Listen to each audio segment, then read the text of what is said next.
Ces enfants, qui est ce quatrième homme? Je vais vous dire qui il est. Dans la Genèse, il est la semence de la femme. Dans Exode, il est l'agneau pascal. Dans Lévitique, un grand prêtre. Dans Nombre, une colonne de nuée le jour et une colonne de feu la nuit. Dans Deutéronome, il est le prophète comme Moïse.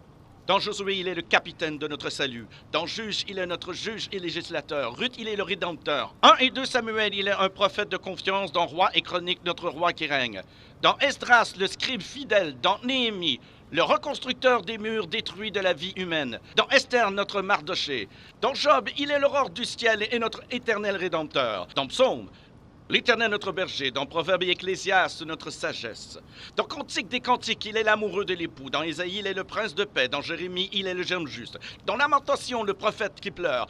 Dans Ézéchiel, l'homme aux 4 visages. Dans Daniel, le 4e homme de la fournaise ardente. Dans Osée, il est le mari fidèle pour toujours marié au rétrograde. Dans Joël, celui qui baptise du Saint-Esprit et de feu. Dans Amos, le porteur de fardeau. Dans Abdias, puissant sauveur. Dans Jonas, notre grand missionnaire. Dans Michée, le messager au beau pied. Dans Nahum, le vengeur des élus de Dieu. Dans Habacuc, l'évangéliste de Dieu criant « Accomplis ton œuvre dans le cours des années ». Dans Sophonie, le sauveur. Dans Agé, le restaurateur de l'héritage perdu. Dans Zacharie, la fontaine ouverte dans la maison de David pour le péché et l'impureté. Dans Malachie, le soleil de la justice s'élevant avec la guérison sur ses ailes.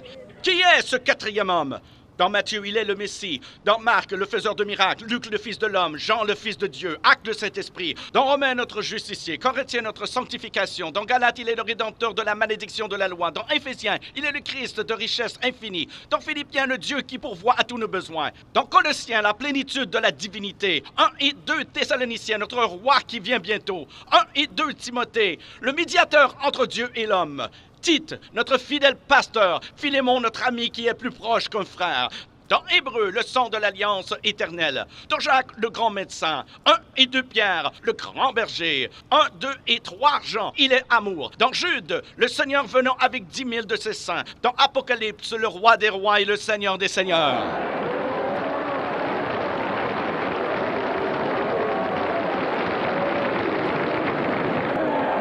Qui est ce quatrième homme? Je vais vous dire qui il est. C'est le sacrifice d'Abel.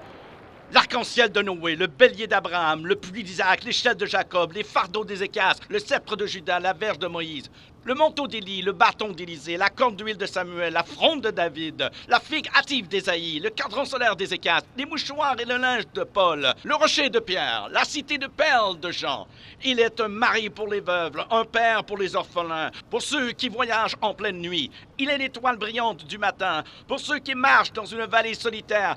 Il est le lys des champs, la rose des sables, le sarment de vie et le miel du rocher. Qui est-il?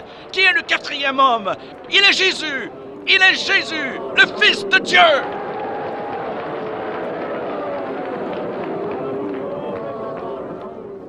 Le quatrième homme savait que les 3